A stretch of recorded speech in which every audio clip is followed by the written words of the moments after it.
So a little mention for our sponsors, right? Thank you for being here. It's Coach Randy Byrd here every single Tuesday, choking on my little bit of lunch I ate like 5 minutes ago.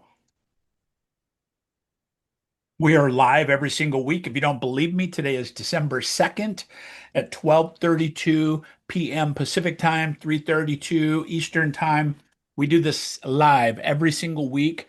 We do coaching here, and you can come and ask questions. And if not, I'll kind of go on topic, off topic. But the bottom line is to bring value to your real estate business or value to your business if you're an entrepreneur. Like a Boss Coaching is an entrepreneur coaching program, but emphasis on real estate, like I said. So good to see everybody today. We've got some familiar faces in the house. We see Neo, how you doing? Dana, good to see you. What's up, Randy? Sarah, thank you. Denani here for a while, waiting for the call. Thank you. Good to see you. I'm giving you props for being early. I saw you come in a little earlier when I was still on another Zoom. And then Stacy and so on. So anyway, here's the program today, right? I've got a couple things that are on my mind. I was like, December 2nd, what's the great message to provide them to help them move the needle in their real estate businesses and to really help you propel yourself into 2026, right? In my real estate career, 23 years now, I got licensed in 2003. So coming up on 23 years, I think in March. The one thing that was always consistent in my business was my December was my biggest month. And that's such a great thing to have happen during Christmas and all those things, right? Um, December was my biggest month. I usually close somewhere between 7 and 10 or 12 transactions in December, which was a big, it was a good month for us. We averaged 4 transactions a month throughout the year, but December was always double or triple that. And I've been asked many times why that was the case. And looking back, I was trying to think of fancy ways and things that we have that are timing to the calendar, but they were not. It was because I was scared in September when the market started slowing down, in October, and it started raining and getting colder and winter was setting in. I was scared that I was going to run out of business. So I started working harder in October and November, and that led to transactional business in December. And then I slingshotted into the beginning of 2026 because all that stuff that you have residual, right? You have listings that aren't quite ready, buyers that aren't quite ready, houses where they don't want to show during Christmas because they don't want their Christmas presents being looked at, which is a mistake, by the way. I'm going to talk about that. It's absolutely the best time to sell because your house is the prettiest, it's lit up, it smells good, and usually you're fixing things for company and all the things.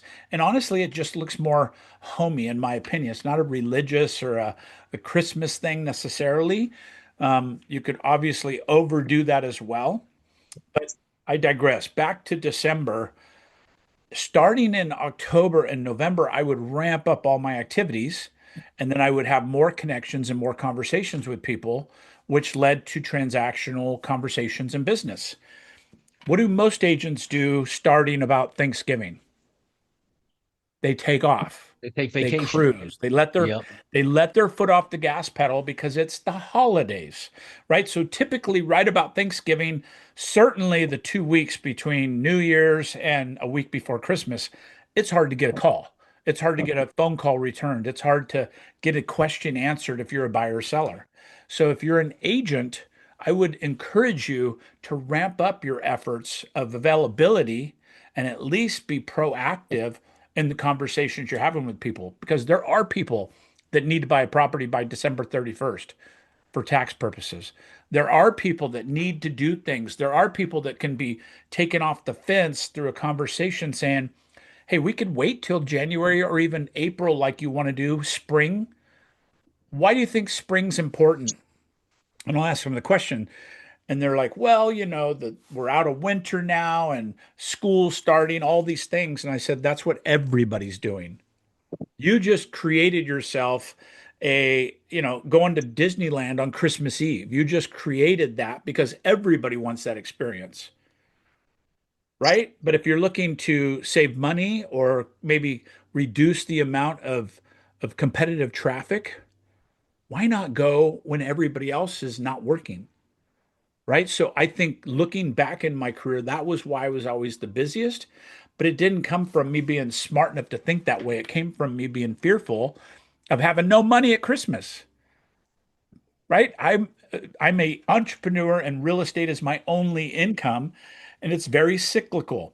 The thing about real estate that is really the most frustrating is the up and down. It's like I'm happy, I'm sad, I'm happy, I'm sad, I'm happy, I'm sad.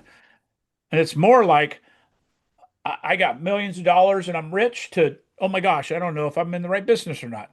Oh my gosh, I'm wealthy, I'm broke. I'm wealthy, I'm broke. This is the trajectory of most real estate agents. And one of the very first things we do in my coaching is to try and create consistency of income, hopefully an incline of income for them, but consistency of income. And let's poll the audience here. What do you think the number of transactions is a month for agents to feel like they have consistent income and they're a real agent, they're full-time, this is their career? What do you think that number is? 7 to 12. A month? Yeah. 12 Killing it. deals a month? Okay, who else? Anybody else? Two, Say one or two. One or two? I was Anybody about to say else? one to Anybody two. disagree with that? I would say 2 to 3. 2 to 3? Okay. The number's one.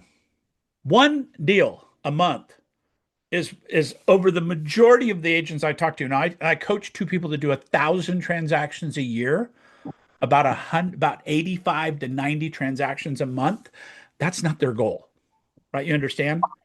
Their goal is for their assistant to find 3 referrals a month, right? That's just they're living at a different level. But the average agent in the real estate industry, one deal a month consistently would create them a feeling of consistent income, 5, 6, 7,000 bucks a month to 20,000 a month, whatever the number is, right? Because the average sales price across the whole United States now is almost $400,000, average sales price. 2.5%, 10 grand. So 10 grand a month after splits and broker's fees, even at the crappiest broker, you're still making 5 grand on a transaction. You're still making 60 grand a year if you're doing one deal a month. Once you create that, then you can have the safety and security to then go into your business and say, I'm going to double it next year. I'm going to do 2 deals a month. I'm going to double that again. I'm going to do 4 deals a month. I'm going to double that again. I'm going to do 8 deals a month. Those incremental changes on an annual basis are child's play if you have your systems in place. But if you have 0 transactions and I tell you to do 4 next month, that seems like it's not even possible. Do you understand? So, really, what we're talking about is getting back to the basics of what needs to be done every day to create a 1 transaction a month machine, ideally from referrals as we progress. In the beginning, check equity means you're spending money to get leads, you're spending money to get clients, you're doing something to create an acquisition cost. So that usually is in the first year to 2 years of your business. And then you start having this referral repeat business. The average client buys a house or sells a house every 7 years. So that means you'd sell a house today, they don't need you again for 7 years in a normal cyclical environment, right? So really you have to create a business over the first few years where you're getting that repeat business and then ideally get that referral business. So every one you're doing, you're creating 2 or 3 or 4 other transactions. This all making sense for everybody? Cool. So remember that if you're not at the point to where you're doing 1 transaction a month consistently, you might be looking for just please give me 1 transaction, right? You might be at that stage. It's okay wherever you are. But the bottom line is that's step one is we've got to create a business plan that brings in the idea that we're going to create 1 transaction a month, buyer or seller. We want to have some balance as well. Ideally, if you take a new agent, 6 buyers, 6 sellers in 1 year. They do 12 transactions in their first year. I think most agents would say that was a home run for them, right? And then what I see is new agents focusing on buyers because that's what they know, and it's a little different skill set to go after sellers and the money that's involved in the different pieces, the language differences, everything else. So most buyer agents might get to where they're doing 10 or 12 transactions a year, all buyers. Well, that doesn't feel as good as when you start preparing and getting some listings on the other side. Okay. So We're not going to talk about the nuances of getting listings and specifics today unless you have a question. I'll answer it specifically. But step one today is I want you to think about a business plan that allows you to do one transaction a month to start. And if you're doing one now, good for you.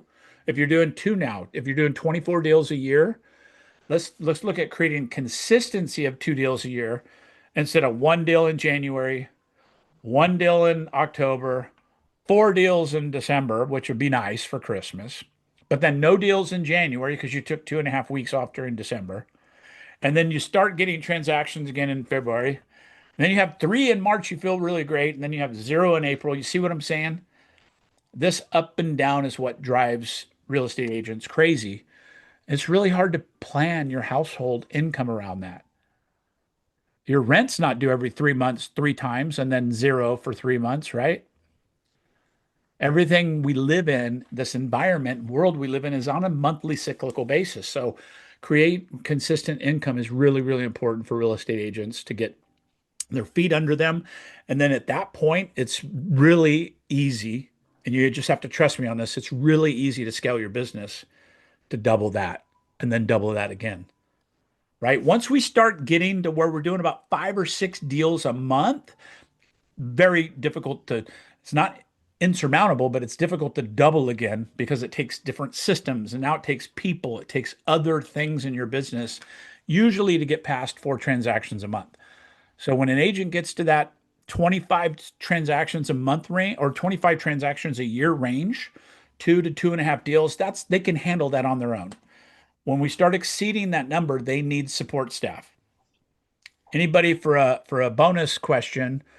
And some of you I muted, but what is the very first hire in your real estate business? Very first hire, without exception.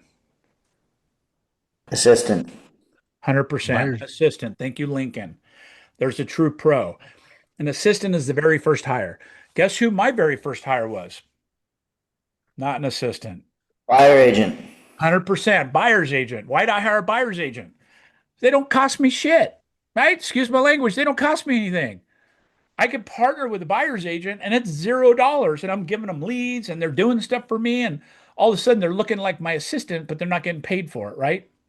And that's exactly what I did for the first 4 or 5 years of my business until I got a coach. And my coach goes, no, no, what are you doing? You don't even have an assistant. You don't need buyer's agents yet. I go, yeah, but we're doing 43 deals a year. I go, yeah, but you're giving 50% of your money. You need an assistant. And then you need to do the dollar producing activity more often, right? So all of a sudden, my net profit went significantly up. I was handling the dollar producing activities. I was on the listing department. I was showing homes. I was writing contracts. When we look at real estate, and I think I had it on my board, but I just changed it. But if you look at real estate, I want you to think of it this way. And these are recorded. You can see it again on my YouTube. But we want to draw a line in your business. So if you take a board like this and you just draw a line, everything above that line is your responsibility. It's dollar producing activity is above the line. What is some dollar producing activity for a real estate agent?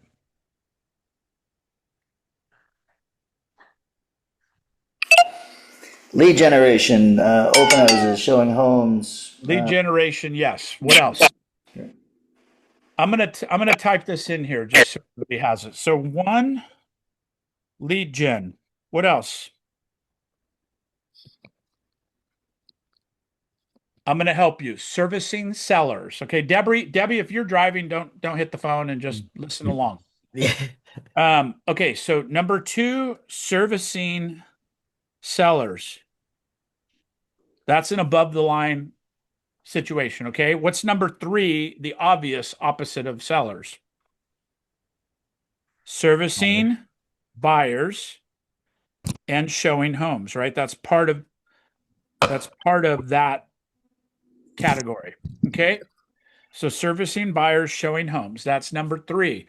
What's another above the line activity that is very important?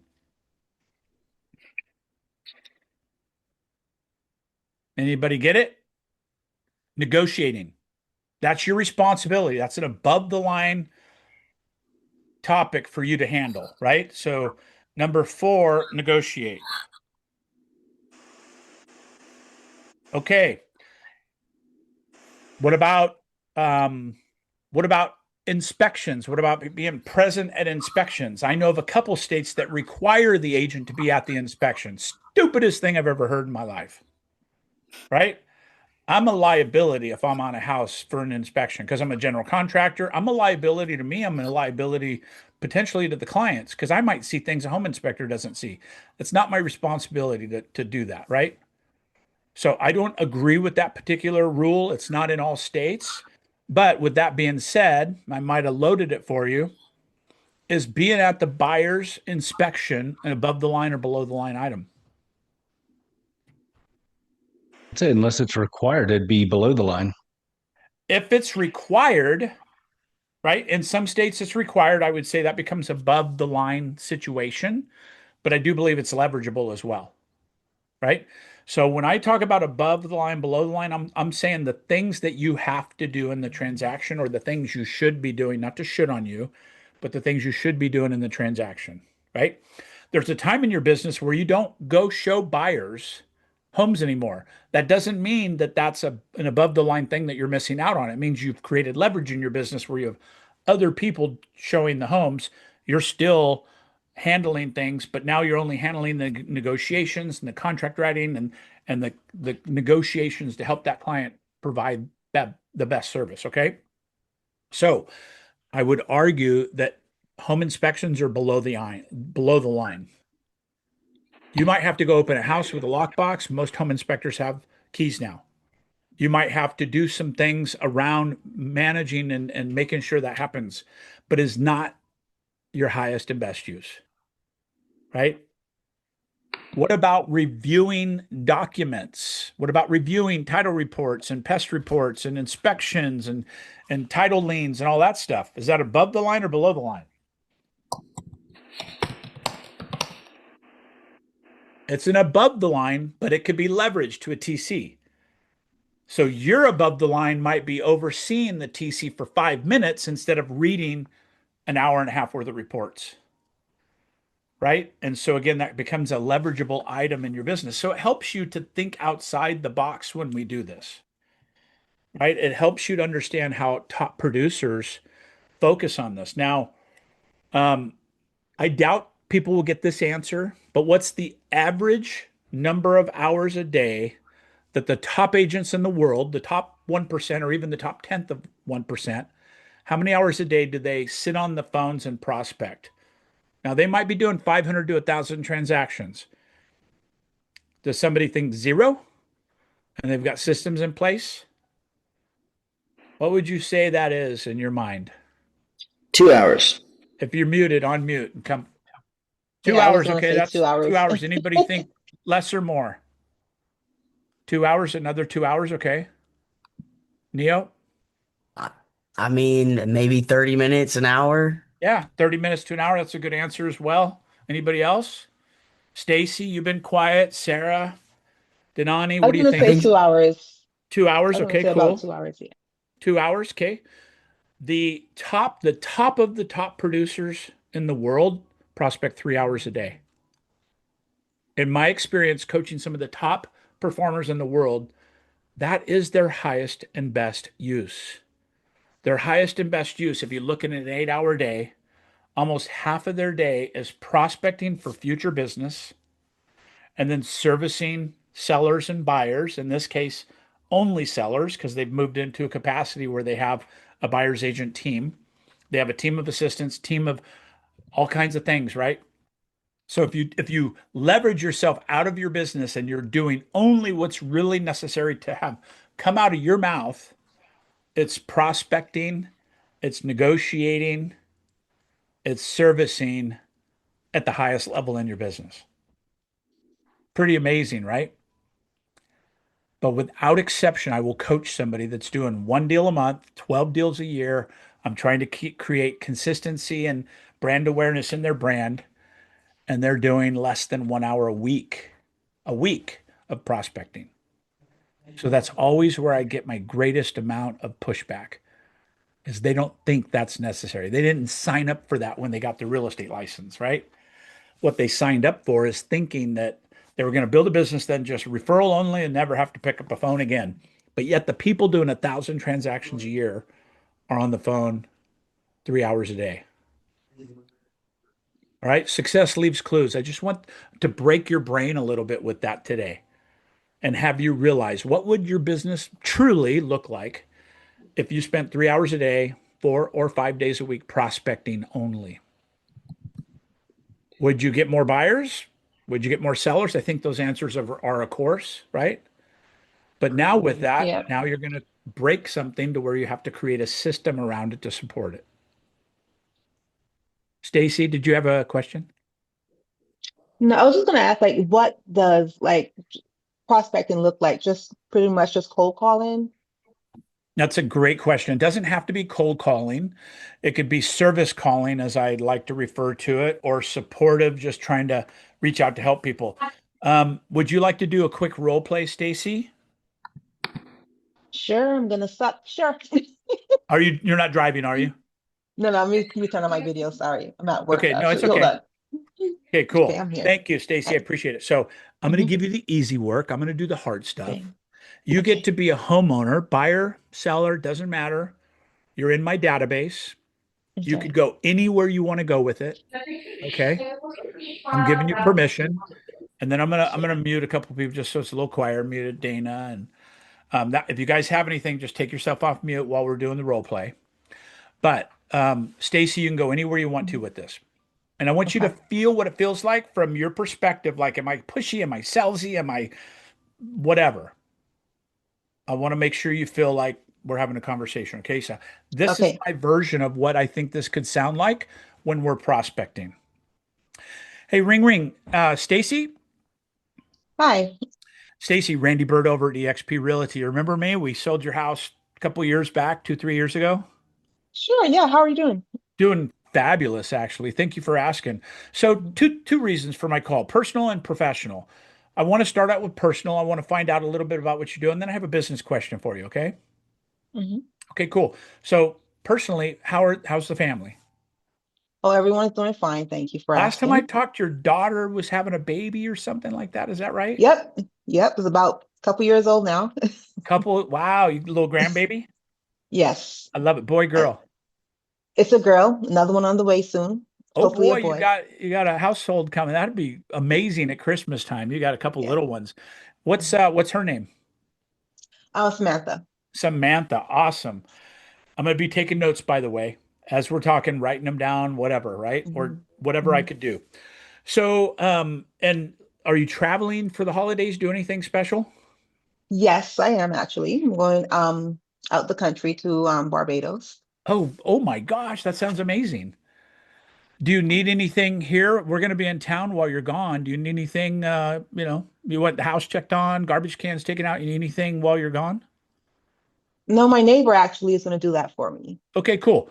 Keep my name if you run into a challenge or a problem. We're going to be in town through the holidays. Just let me know if we can be of assistance. Okay. Thank Cool. you. Appreciate It's that. so yeah, 100%. How long are you going to be gone? About a week. Oh, that's so fun. I've always wanted to go there. Would you send me some Yeah. pictures? I'll text you Oh, my cell absolutely. number. I'd love some pictures, just a little bit. Just share it with me a little Mhm. bit. Absolutely. That's awesome. Stacy, I really appreciate your time. So the business question before we go, Hmm. I'm a real estate agent, right? And we've Yes. got some big goals to help a lot of people next year. And I'm just curious, do you have any immediate real estate needs, buying, selling, investing, renting, anything that we might be able to help with? Not at this time, but I do have a neighbor who was thinking about selling her house and relocating to Florida. Okay, cool. And close to you, neighbor, like on your street? Yes. Okay, awesome. What's their name? Um, Edith Jones. Okay, cool. So, question, would you feel comfortable if I reached out to Edith and just said that, we're friends and we know each other? Would that be all right? Oh, sure. Let me reach out to her first and make sure it's okay, and You then want to I'll do a little contact three-way you. intro? That I would really Yeah. appreciate that. That would mean a lot to me. Hmm. Okay, cool. Let's maybe in a week you want me to follow up with you just so you have time to talk to Edith? Would that be okay? Yeah, that's fine. Yes. Okay, awesome. So I know I caught you off guard a little bit with that question, but we're here to service buyers and sellers, right? That's what we specialize in, helping Hmm. people find that dream home. We also handle commercial. We sell RV parks. We do a lot of things here. So keep that in your back pocket if you need anything from us. And what's the best email? I'll send you just a report on your home and some free things that I'd like to provide for you, maybe in the next week or two. But what's the best email for you? I'll send it to you in a Okay, text. perfect. That sounds great. And I have your address and your phone number. Mhm. I'll just make sure you're on my VIP list. Is that okay? Okay. Appreciate that. And then if you need anything, don't hesitate to call us, whatever we could do for you. And then I'll stay in touch gently, maybe like every quarter or so. So it's not too much, but it's enough to know that we're here for you and anything we could do. Mhm. Okay? Sounds good. I'm Thank looking you. forward to those pictures and man, that sounds like an amazing trip. Sounds good. Thank All you. right, you Thank you bet. so Okay. much. Pause. All right. Mhm. So, how did it feel? Comfortable. Right? Did it feel Hmm. like I was out of line? Did it feel like I was pushy, salesy, commission breath, any of those things? No. Right? I'm kind of Right. somewhat unattached, although I'm looking for transactions, but I'm Hmm. unattached in this particular conversation, and I'm really trying to build rapport with you. And it's also not like I don't want to talk to you for 15 minutes about your family and your dogs and daughter, and then go, oh, by Hmm. the way, if you need any real estate, I'm your guy, right? That feels Right. a little Right. slimy as well. So one Hmm. little trick I said in the beginning that if you caught, I said I have two questions, one Two personal, one questions. Yeah. professional. Right. So when I get to the professional, they're expecting it. Matter of fact, the Right. longer I talk about personal, the more they're curious about what the professional question is. Hmm. Hmm. Very valuable. It works very well. And we've asked our clients over the years, like, how does it feel when we call you? We want to make sure, and they're like, you always are on point with caring about us and listening to us, but we're always asking about business, right? Okay. Right. Right. Okay. That's the goal. Yeah, I mean that's the goal. It's and listen, if I truly have a business question for them, I want to lead with that. Hey Stacy, I know we Okay. catch up all the time and stuff, but I have a business question for you today, Right. right? Right. We Okay. need this, and I was wondering if you have any way to help us with that or something along those Hmm. lines. Okay? Okay. Good. Yeah, I like it. Awesome. No, I'm Any gonna call one of my clients when I'm done. Amen. Thank you for that. Thank you. And this is what it's all about. And I'm going to give you a little more script. So, if you're calling during the holidays and you're being very specific, Hmm. I would say it's okay to back off the real estate conversation just a little bit. Okay. Back off that real estate conversation just a little bit. And you could do it by saying something like this, just real quick. Thanks, Dana. See ya. You could do it like this. Hey, Stacy, I called really just to say happy holidays. I'm a real estate broker. We're here to serve you if you need buyers or sellers or investments or rentals or anything. We're here for that. But that's not what this call's about. Okay. You see what I just did? Right, right, right, I right. got through that. I could say, hey, it's Randy Byrd with Premier Luxury Group at eXp Realty. I'm calling you just to check on you for the holidays. You could do that Hmm. as well because they understand you're a real estate agent. It's logging in their brain. But sometimes I like most of the time I like starting with, hey, I'm a real estate guy. We've got goals to sell a bunch of homes this year, and we're super blessed. We sold over 1,000 homes this year, but that's not why I'm calling, right? So I Hmm. get to edify myself through this conversation, and then I get back to I'm calling to check on you. And then I'd go through the Right. same script about what you're doing, what do you need, what's happening. And then they'll let you know if they're thinking of buying in next year or selling Mhm. or their neighbor or something like that, right? And if not, Right. you can call in January and follow up on the conversation you had in the holidays and then just say, hey, I'm just starting out the year on fire. It's 2026. Let's go, baby. I'd love to Hmm. have a business conversation with you if you have 2 minutes. Yeah. But before I Yeah. get started, how was the trip? How was Right. how was New Right. Year's? You follow me? Yes. But this will give you a lot more because most agents get tied up and tongue-tied trying not to sound too salesy or too much commission Hmm. breath, but they want to Right. love on their clients. So hopefully this will help you with that. Yes, that sounds good. Thank you. Awesome, Stacey. I appreciate it. Okay. Okay, All right. guys, any burning questions, anything before we wrap up? We're here every single week, 30 minutes of fire, and same time, same bat channel every week. Any quick questions before we wrap up? Going once, going twice.